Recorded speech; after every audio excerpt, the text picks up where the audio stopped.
Welcome to Clause 8, presented by TradeSpace, where the voices of IP come together to talk about the forces shaping the industry today.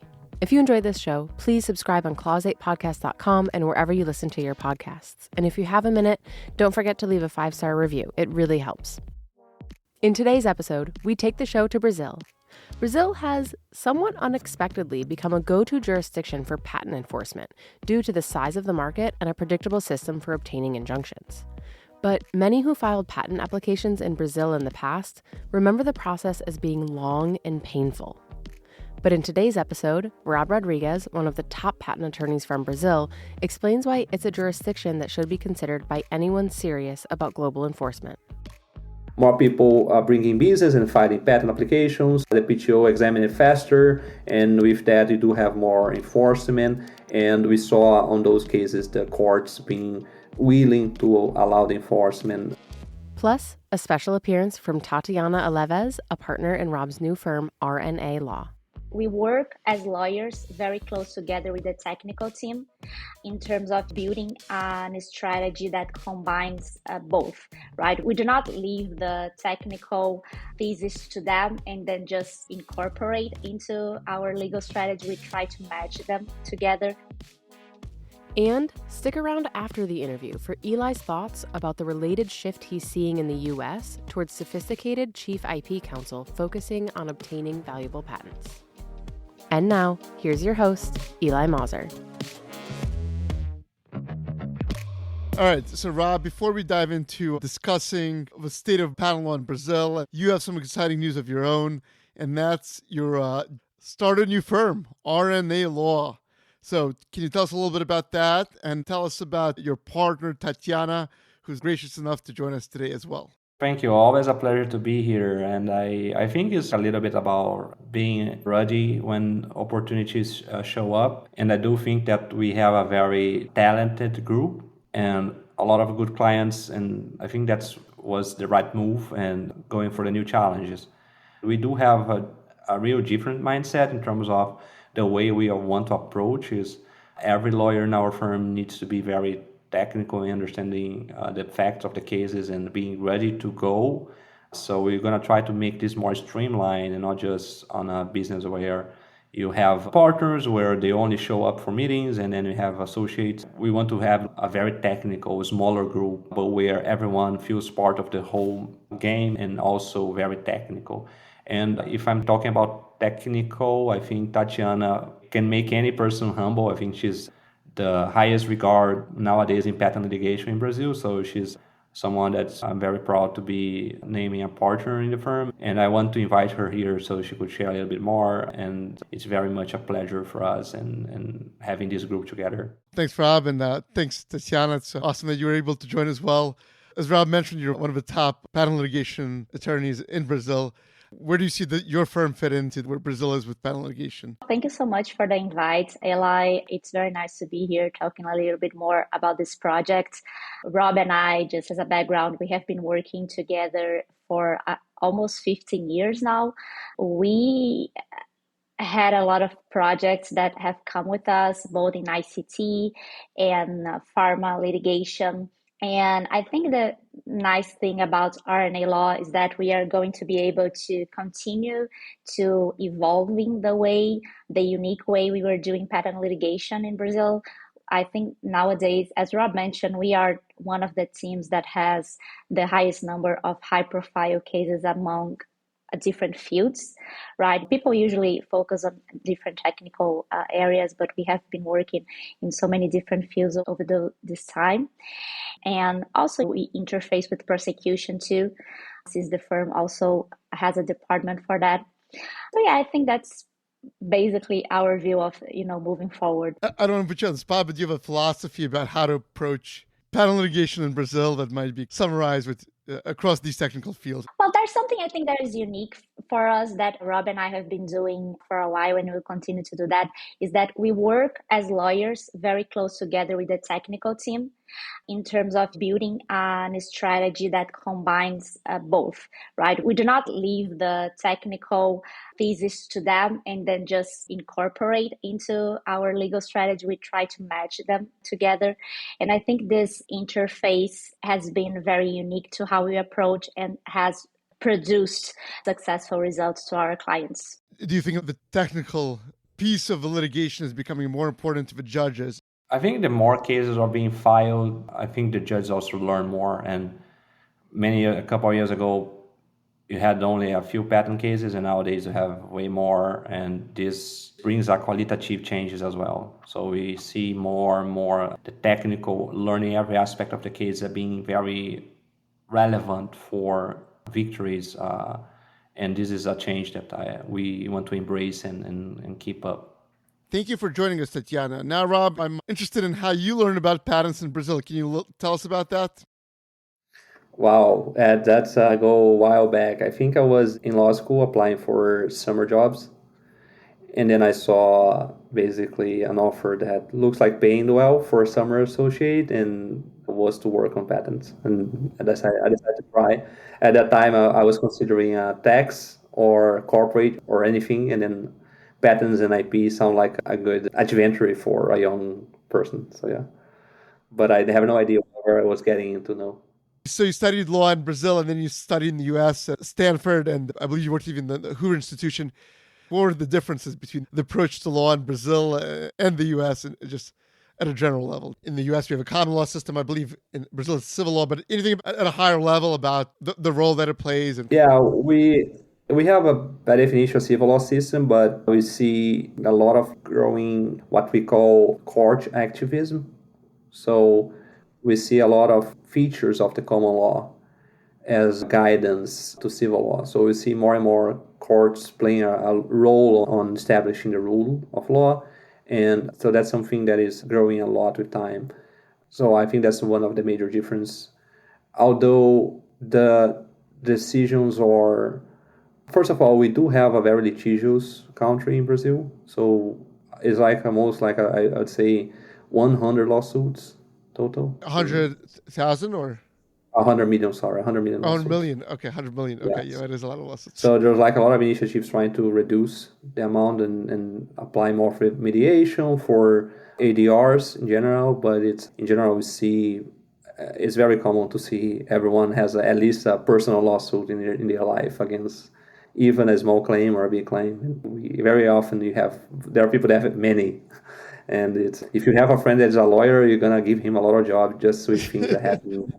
If you get a delay in your flight, you sue. If you have an issue in a product that you buy, you can sue. So it's like a very active litigation. Do most cases like that settle, or? We do have a push. We do have a good amount of cases being settled throughout time, but we do also have many cases pending forever.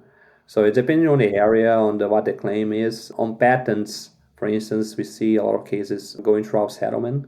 In general, business disputes we can see, but outside of that, in tax law, for instance, we see cases pending sometimes for 20 years. So it sometimes can be very long litigation. Usually claims against the government can be very long. So you started practicing about 10 years ago, and you said, I guess you discovered patents during your law school job search, but what was the attitude towards patents and IP at the time? I think in Brazil, when you say, it changed a little bit, but like a decade ago, was more like about the interaction between access to health and patents. So every time we talk about patents, we would say, talk about compulsory license, are they helping with innovation, bringing new products, pharmaceutical products to the market, or they are a hurdle to that or not? So when you see that discussion, nowadays it's changing a little bit, and you see techie playing a role on that. But usually on the discussion of patents, we see more on that pharmaceutical context, where you do have that discussion in other places as well. I described the reputation that Brazil had, that it was hard to get patents and hard to enforce them. Do you think that reputation was fair? And then was there a point in time where something made that change? I think as a general, I think several things play a role. I think Brazil is a general become way more attractive to investors, the economy in general. So we have a boom in the agro, we have other industries catching up. And then as more business, as more people invest money, patents, IP in general becomes playing a role. We saw a lot of initiatives trying to improve the patent office speed on deciding on examining cases, and that play a role on having more cases, litigation cases being filed. So if you put everything together, you understand that it's a process, right? So more people are bringing business and filing patent applications, the PTO examine it faster, and with that you do have more enforcement. And we saw on those cases the courts being willing to allow the enforcement of those patents, and then you have the full cycle starting, and that's where we arrive where we are right now, with way more activity on the patent landscape compared to 10 years ago. Is there a certain case that kind of sticks out to you that maybe had a big impact in terms of making others recognize that Brazil is a good jurisdiction for obtaining and enforcing patents? I think I wouldn't say I wouldn't call a case or so, but I think that in general, international disputes and in the telecom area for sure, I think companies saw that as a way, as a country where judges and everyone are really valuing patents. And I think those cases, since you have sometimes same family of patents being litigated outside, or you have the same company litigating outside, those got more the international media. I feel that those cases are a trend and is quite interesting to follow, because companies start to see Brazil as a potential where you can actually enforce your patent in a meaningful way. So that's interesting. I think I'm guessing at least in part referring to the litigation that I refer to of Ericsson being involved in enforcing their standard central patent portfolios where they had success in Brazil. You mentioned something interesting about judges actually being, I don't know if you'd call them pro-patent, or at least being respectful of patent rights that entities have obtained in Brazil. Why were they like that? The rest of the government, obviously, you mentioned, has some hostility towards patents because of access to pharmaceuticals, but these judges had a somewhat different attitude. What I see, the judges I speak in the hearings, they are very much concerned about getting it right. So if you do have a good story, a good innovation, they understand that they need to protect that as a meaningful way. But at the same time, it's a fair system where I see defendants have a fair time as well. So the judges like a lot to follow due process. So every side has their voice. So it's not very unilateral where it should be one way or the other, which makes a good case for good lawyers like me and the people working with us in the firm, is because we know how to tell a compelling story about the cases we get, even either side, if we are on the plaintiff side or in the defendant side. And I think the judge care a lot about that and making sure you have credibility, and they want to get it right. So they understand the importance of patents for innovation, but they also understand the importance of getting access to affordable products and for population as well. So it's the balance of that we need as lawyers to come up with solutions. And just for sense, obviously in the U.S. you have federal district courts where usually patent cases get filed, and then a federal circuit, Supreme Court. In Brazil, are there specialized judges who listen to patent cases? Yeah, so we don't have a specialized patent court. What we do have right now is some courts around the country have a specialized either business court where business cases are filed, or also IP cases as well. So specialized IP courts. It varies state by state. It depends a lot on which city you go. Depending on the city, they have their own courts, and they might have a specialized IP court. And then would those have dedicated judges who only listen to those type of cases? No, I wouldn't say they only listen to IP, but they would cover IP as well. So they would decide on things. I don't think we have the bandwidth to have a judge that only with IP in general. I guess in the U.S., obviously, one of the controversies is that sometimes if a district court judge somewhere gets a patent case, he'll just sit on it for 20 years because he doesn't want to figure it out. And other judges really want to hear patent cases. So I think that's an interesting perspective. Yeah, that's similar. I think that we see more judges, a couple of more. They want to understand more about patent law and study more, and the other judge that they care about something else. It's a case by case on the judge. I want to go back a little bit. Somebody's listening to this, all right, and they're like, all right, I should have been thinking about obtaining patents in Brazil, and where do I start? But I guess the first question is, who should be thinking about it? Yeah, I think, Ryan, in terms of industry, agro, chemical, pharma, mechanics to the extent related to agro, so that's important, and tech. So I think they should begin to file more. AI related, chipset related. So I think those are things that I see more and more And I think the enforcement will be interesting to watch as well. Let's say you have just an example, a huge portfolio of standard essential patents in the U.S. You foreign file them in Europe and China.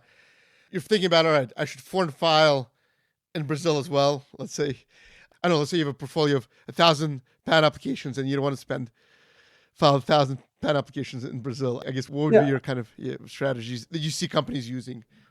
I think it depends a lot. Again, if you are agro or pharma, you should file at least closer to total as you can. But if you're tech, I would say 50% is good. I think covering the main products, covering the products that should come to Brazil, I think that would be a fair estimate. But I see Brazil as a lot of potential in the future and as economic. So it's hard to predict, but I would say if I could advise companies, I think that should be a place that companies should allocate bigger budget because of the potential of the country compared to others. So let's say, I don't know, you file an application in the US, you foreign file it in Brazil.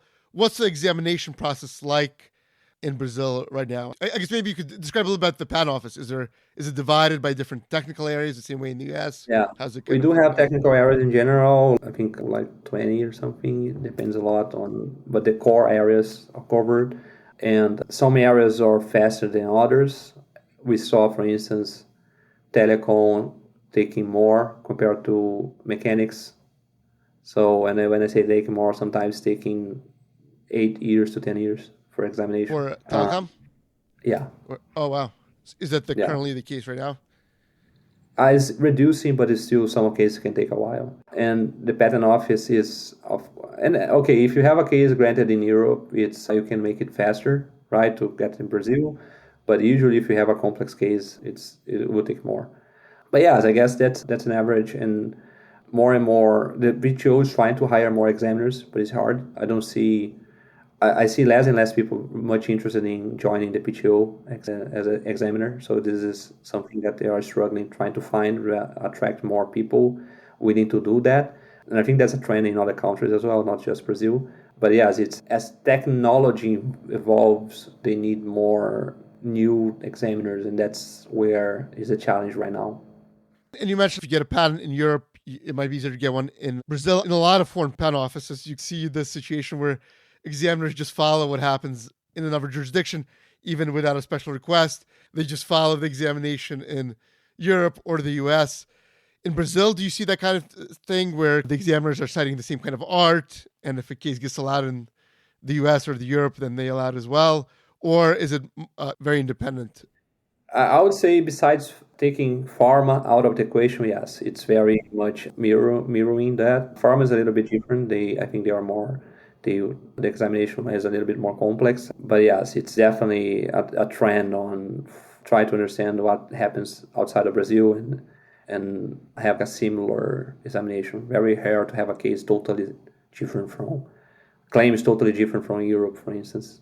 So on the pharma side, is it because the laws in Brazil are different? I think policy against pharma patents in general, so it's a more mindful, more concern. I think that's more what I can say. You have to show more data, you have to narrow more the claims. It's a lot of hindsight bias sometimes. I think in pharma has more like this as a way of having is a more complex examination for patents in pharmaceutical sector. But is it something, I guess, that could be navigated? It's harder to navigate, but could be navigated with some predictability? Yeah, if you have a good lawyer, yes, of course. Yeah, but I mean, that's part of my job is navigating that. So if we had a easy, everyone can do the same, my job wouldn't be the same, right? So I think that's part of the job, yeah. What are the strategies that you're able to use to help clients navigate those difficulties? I think the pharmaceutical is understanding the core and what type claims will work on enforcement in Brazil. So when you can have that mindset and convince the examiner and have the right documents for supporting that, I think they'll be winning.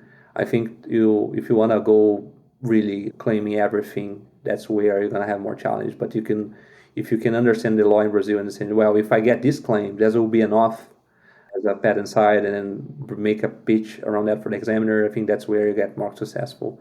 But I see people like trying to claim everything, and then they will deny, and that's it, right? So how do you navigate and get the perfect claim? I think that's where me and my team are really dedicated to on the quality of those claims that in the future will be enforceable and will give you the protection you need. So I guess it's a mistake to get too greedy for no reason when you don't even need that for enforcement and waste time. Yes. Okay. So that's interesting. So we have calls with the examiners or with the client and try to explain. It's really something that makes a difference in Brazil, at least for the clients I'm being able to represent. So the examiners are pretty accessible if you want to call them up. I wouldn't say accessible like you are in the US, but you can get hearings yet, but it's more, you have to have a reason for that. So you have to explain that, and then it's different from the US where you can have hearings every time. And then you need to be very strategic because you cannot do that a lot of that to the same case. So usually when they accept that, you're gonna have one shot for that case, and then that's where you need to put together the show. In the U.S., some patent protection takes for granted that we can call an examiner. I think they have to call back within 24 hours. You can have conversations. They're gonna think you're harassing them, so you cannot do that for sure. Yeah. This seems more of a European approach where we have a more formal oral proceeding. Is that kind of the thing where it's more of a regimented conversation with the examiner? Yes. What about if you do get stuck, with an examiner, is there ways to escalate it within the Brazilian patent office in terms of appealing it or getting a supervisor involved or anything like that? Not like US, no. You're gonna have one hearing with the examiner, the supervisor, and the legal representative of the PTO, and that usually is. So yeah, it's a very formal hearing. The PTO will just listen to you, and they will decide. They're not gonna debate the specific claims or see what they're gonna grant. It's more like formal. Okay, you have your chance to pitch your case, and then they will decide later. So it's not even like a conversation. Yeah, sometimes you can, but it's not often. Yeah, and then also we don't have oral hearings on oppositions as well, so you need to get the same hearings.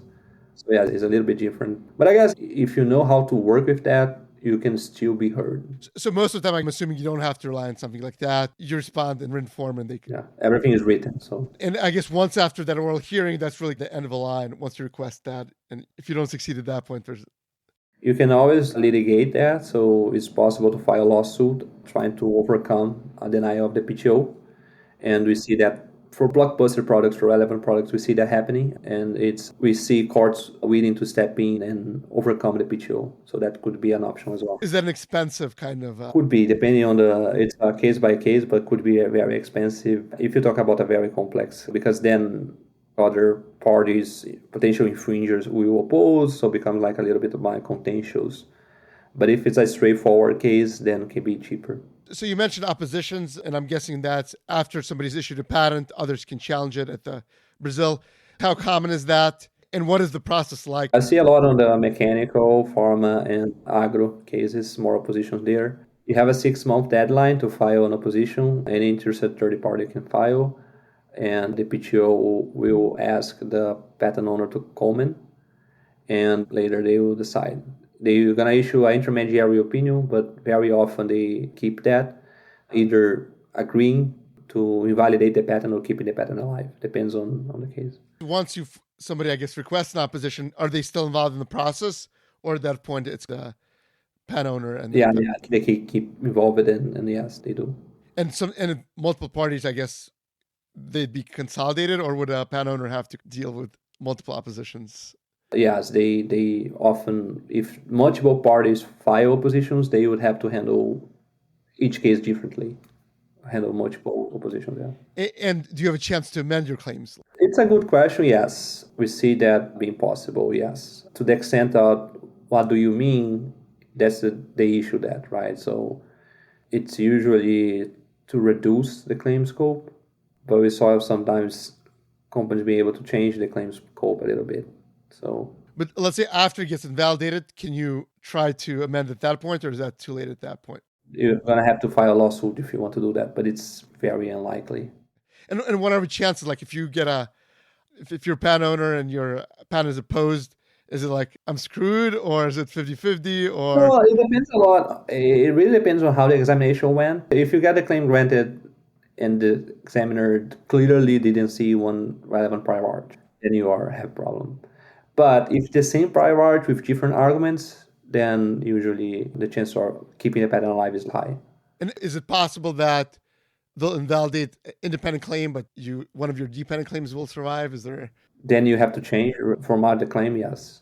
You have to adapt, add the dependent to the independent, yes. Then And can you offer that? I know, like in Europe, for example, you can give auxiliary positions, and it seems like if you offer the auxiliary positions, they'll always go through the one where you're willing to give up the most. In Brazil, is it like that, or is it have to make a decision whether you're going to narrow that independent claim, or can you say like, all right, well, if I have to, then I will? Well, yeah, you can offer. The PTO can also make requests. It's not like Europe, US, but there's some room to be flexible, but it's not as flexible as other countries. It's a little bit more strict on what you can offer. So let's say, those 6 months pass, nobody files an opposition. Is there any other options for post-grant proceedings at that time in the US? Yeah, then you have to file an invalidity lawsuit before federal courts, and the PTO as a co-defendant as well. So you basically go to courts and seek the invalidity. So at that point, that would be decided by a judge. Yes. And the people who handle oppositions within the Brazilian Patent Office, is that a separate group, or is that the examiners?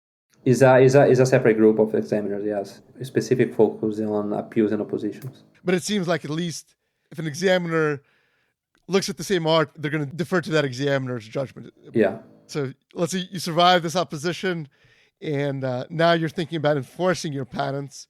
In the US, one thing that changed is it's kind of risky in the US to approach somebody to license a patent, because if you do that, then they can try to go to a favorable venue to invalidate your patent. So sometimes parties feel like they have to file a lawsuit in the US, even though they wouldn't want to do that. What about in Brazil? Let's say you're thinking about enforcing your patents. I know sometimes Brazil gets involved when there's already global discussions going on, but what would be your advice in terms of, I guess, if you're just focused on Brazil, do you file a lawsuit first, or do you talk to the other party first? I mean, I think it depends on the case. I don't see if you have like a ongoing, I think it's worth it. Ongoing discussions globally, of course. But in general, I don't see, as you said, if you send a warning letter, the chance of the filing an infringement on a most favorable, that will jeopardize your ability.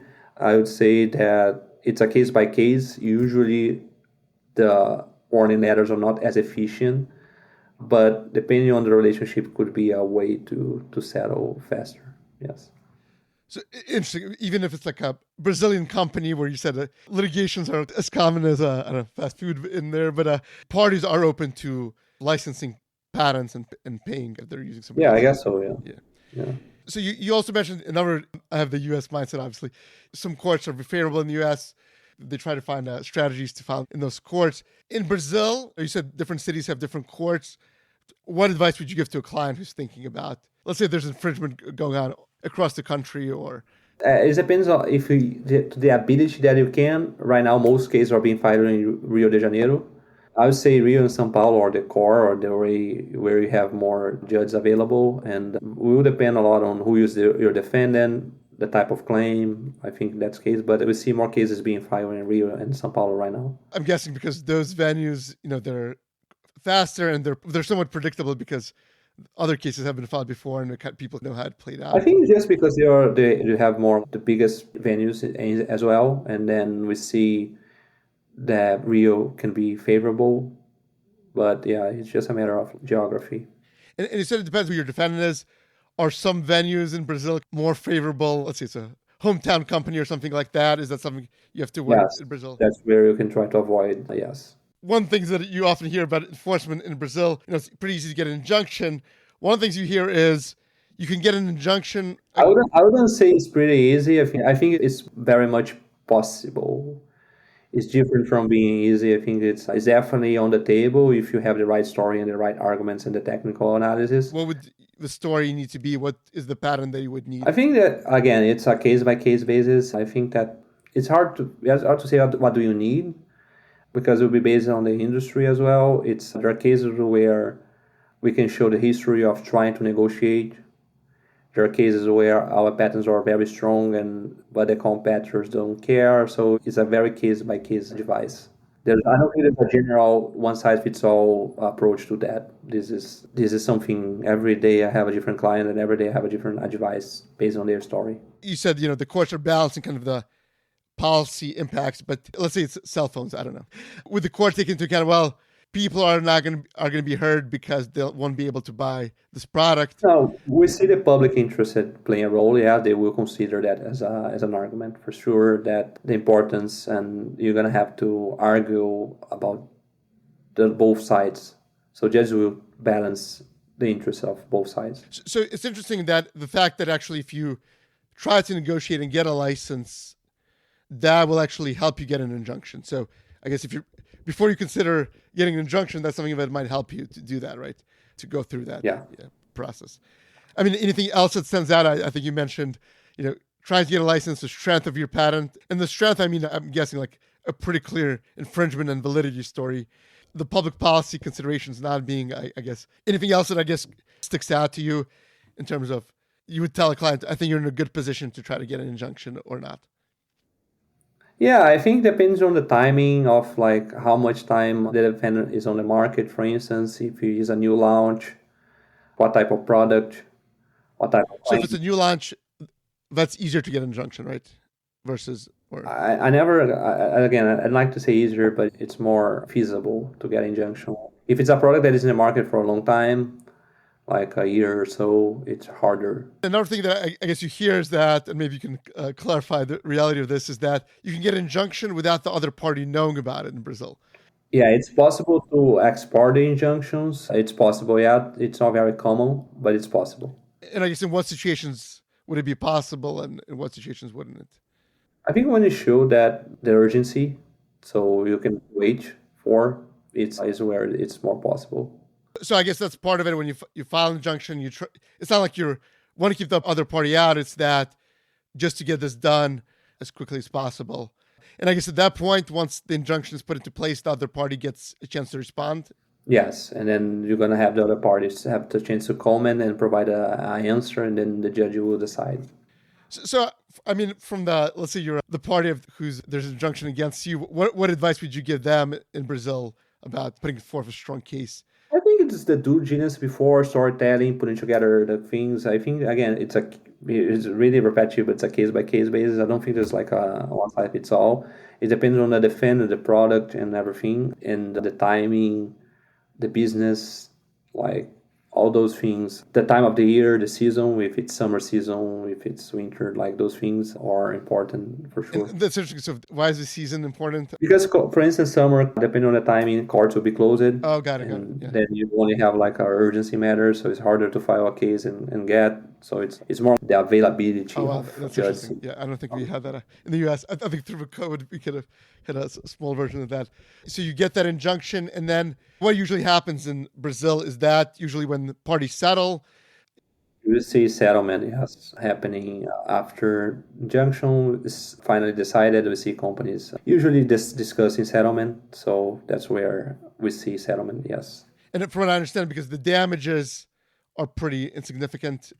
Is that correct in Brazil? I wouldn't say insignificant, but they can take time, and then parties will prefer like to settle and move forward. Another question I have, is there a variation between different judges? Like you have one judge versus the other, would you approach them differently about an injunction? It's definitely there are judges different, the way they think, how they decide things. So you have to make your case very specific to the judge deciding your matter. There's an argument being made by implementers, I guess, who've been on the losing end of these injunctions that Brazil is way too patent friendly. Maybe I use their language in terms of anybody can get an injunction for any patent. Do you see any push to change how the patent system is working in Brazil on the enforcement end? I wouldn't say how the patent system is working, but you do have implementers like companies trying to change things and then lobbying, making policy on their side. So I think that's their move right now, and to try to change things to the extent that they can. Are they getting any kind of a hearing? I mean, what do you expect to happen with that? Honestly, I don't think I have an expectation in terms of if things are going to change, but it's possible, but I don't see concretely right now anything really happening. But yeah, it's a process, right? So maybe if we talk in 2 months from now, the answer is different. But right now we see still a trend towards patent owners. And you hear in the U.S., and I'm sure it's from that perspective, about the judiciary in Brazil being somewhat politicized at certain levels. Does that have any impact in terms of patent enforcement, or is that kind of those issues are separate from all that? It always might have an impact, but usually you can keep it separate. Thank you so much for all of this. But any final words of wisdom for anybody, I guess, thinking of obtaining and enforcing patents?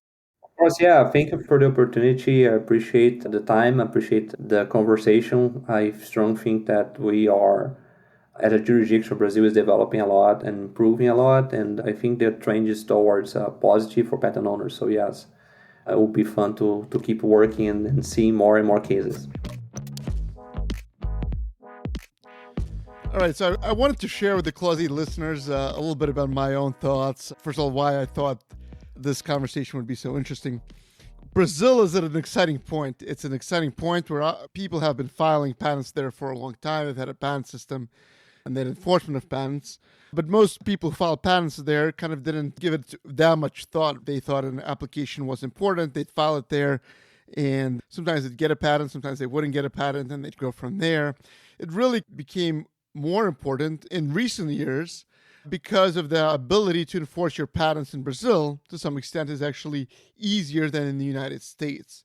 And with that pretty big market that they have there, even companies who wouldn't have thought about considering filing patents there in the past have now been thinking about it.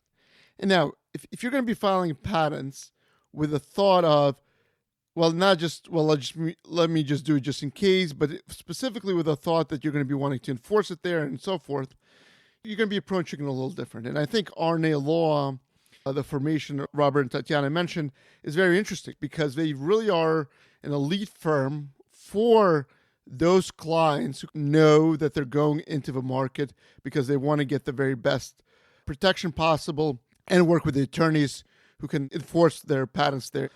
So, before you might have just picked any random firm in Brazil if your goal was just to maybe get a patent in Brazil, right?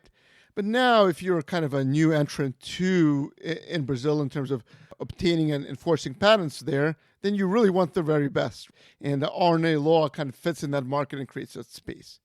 And as I was preparing for this interview, I kind of started thinking about, well, what about the United States? What is going on in the United States? How are clients thinking about those kind of issues? Even American companies who have been filing here a long time. And there's a theme that I think kind of has come out over the last few seasons of Clause 8, especially when I've interviewed chief IP counsel, chief patent counsel of various companies. And I think the theme that they've come about is, well, let me take a step back and think about why we're obtaining these patents in the first place. Why are we growing our portfolio in this way? Why are we have these numeric goals in place? Taking a step back and thinking about, what is this all about? What is the purpose of this? What are the goals of this? Instead of just doing the same thing over and over again, just because it's been done in the past. And the two interviews that really obviously stand out to me, Mark Vallone from IBM, where he was part of the decision to cut their portfolio, at least in terms of the number of obtaining patents, substantially. But as you heard in that interview with Mark Vallone, really they're focused on obtaining the best possible patents in America in the way the system is today. Similarly, Steve Cartwright, right? He was the chief general patent counsel of Eli Lilly when they made a decision to really cut the number of patents obtained per year. And the goal wasn't to obtain less patent protection. No, they kind of took a step back and said, well, how do we obtain the very best patent protection? And they realized that just obtaining more patents isn't the path there. And I think what they talked about, really, both of them and some of our other guests, is really a reflection of what the most sophisticated patent counsel have been doing in recent years, is taking stock of where the system is today. You can't kind of ignore the changes that have happened over the last 15 or so years, or even the last 20 years, in terms of everything from the creation of the PTAB to where the patent eligibility is, to the ability to get an injunction and so forth. And still realizing that patent protection is important. It's an important part of protecting the innovation, the research and development, the investment that companies make, but then figuring out, well, should we really be just doing the same thing over and over again? And for longtime listeners who've listened to Clause 8 can remember maybe in the beginning when I started this podcast, one of the discussions at that time were companies were actually cutting costs to their fees. And I think that created an impression that patents weren't that important. And companies were saying, well, let's just keep everything the same, but how can we cut costs since they're not that important? More sophisticated patent counsel since that time have reassessed that view, that if you're just going to be obtaining patents for the sake of obtaining patents, that's not a really good strategy, because really the cheapest way or the best way to save on obtaining patents is not to file them all together. Or the second best way maybe is just to file whatever the inventors give you, maybe scrub it for any confidential information, and then file that in the patent office and see what happens.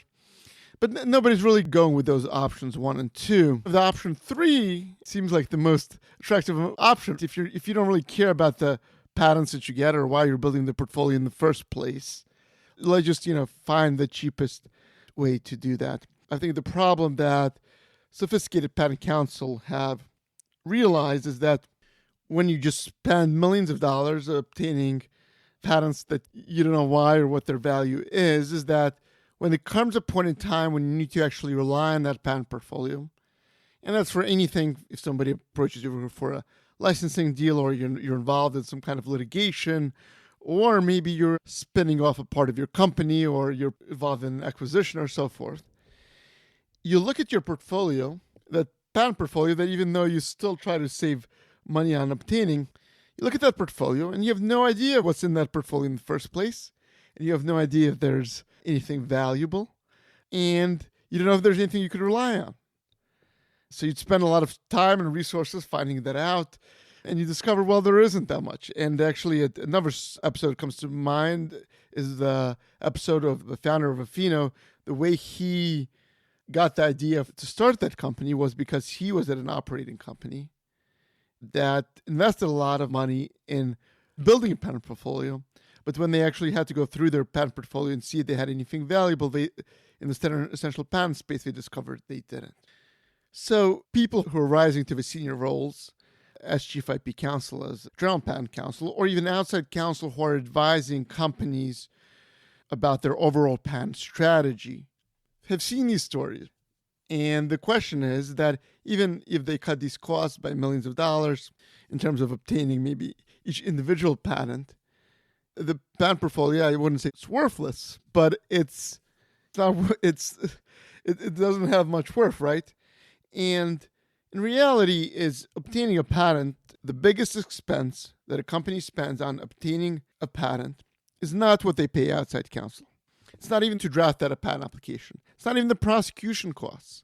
It's not the maintenance costs. It's not the foreign filing costs if it comes to that. Really, the biggest expense for a company that is investing in research and development in terms of building their patent portfolio is really asking for their engineers or their inventors' time to invest in terms of doing what's necessary to obtain those patents. So it's everything from invention disclosure to invention disclosure interviews to signing the formal documents to being checked in and so forth. That is the most valuable thing. The companies try to find the very best talent. The very best of the very best talent are the ones to come up with these inventions for those companies. And then you're asking them to take time out of their schedule to help build the patent portfolio. That's very valuable. I don't know if you would quantify it in a way, right? That's just a portion of it. Then there's the managers who have to kind of who have to be involved in that. There's the interaction between the in-house counsel and those engineers and the inventors in there. It's the time that the in-house counsel spends shepherding those patent applications internally through and then making sure that they get properly filed and prosecuted and obtained and so forth. That's a huge expense. Whatever the expense is of drafting that patent application or prosecuting that patent application, I would wager that the time that the company spends on that process internally is probably going to be equal to that. And I think the conclusion that the most strategic, the savviest in-house counsel and outside counsel that are advising companies about this are coming to is if you're going to be making that investment internally and externally, you want to make sure that you know why. You want to make sure that you're not just obtaining a patent to obtain a patent. You want to make sure that it's part of a strategy. It's part of a very good strategy that you have in place. It could be everything from you have some product or some feature, and you think it's a very important feature, and you want to build a portfolio around that feature that's going to withstand the PTAB and it's going to be something that if somebody else is going to copy it, you're going to have a credible case to keep them from doing that. And let's say you just want to get a patent for the sake of getting a patent because for some marketing purposes or something like that, you have a clear-minded vision about why you're doing what you're doing. And I think you're seeing that a lot of, at least the Chief IP Counsel, Chief Patent Counsel that are strategically thinking about this are coming to the conclusion, less is more.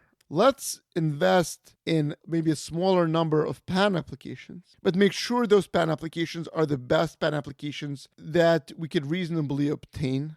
Let's make sure that we're thoughtful for the patent prosecution process. Let's make sure we know where they fit in within our company's strategy. And then this way, when we actually obtain patents and we have those patents in our portfolio, the company needs to rely on those patents. It's able to rely on them in the way that it wants to. And obviously, you can't predict the future and there's a lot of variables and there's no such thing as perfection in this field. But you really want to kind of find a way to obtain a valuable patent portfolio. And I think that, some of you might roll your eyes. You're like, well, of course, everybody says quality and obtain valuable patent portfolio. But I think it's worth thinking about it, right? Not to be kind of on this automaton. And I think I'm just kind of mirroring what I heard. I don't think I'm saying anything that original. But it's interesting to see a movement towards that, and I think it's exciting. And I think it's exciting to find companies valuing patents again. So connecting with what the excitement that people in the patent space now have for Brazil, the ability to obtain the very best possible patents there so that they could be enforced. I think there's a similar shift to try to at least create that reality in the U.S. Well, thank you for joining Clause 8. Thank you for listening. Look forward to talking about these issues more in future episodes, including some of the themes that I just mentioned. Thank you. Thank you so much for listening. New episodes of Clause 8 come out every 2 weeks, so be sure not to miss it by subscribing at clause8podcast.com or wherever you listen.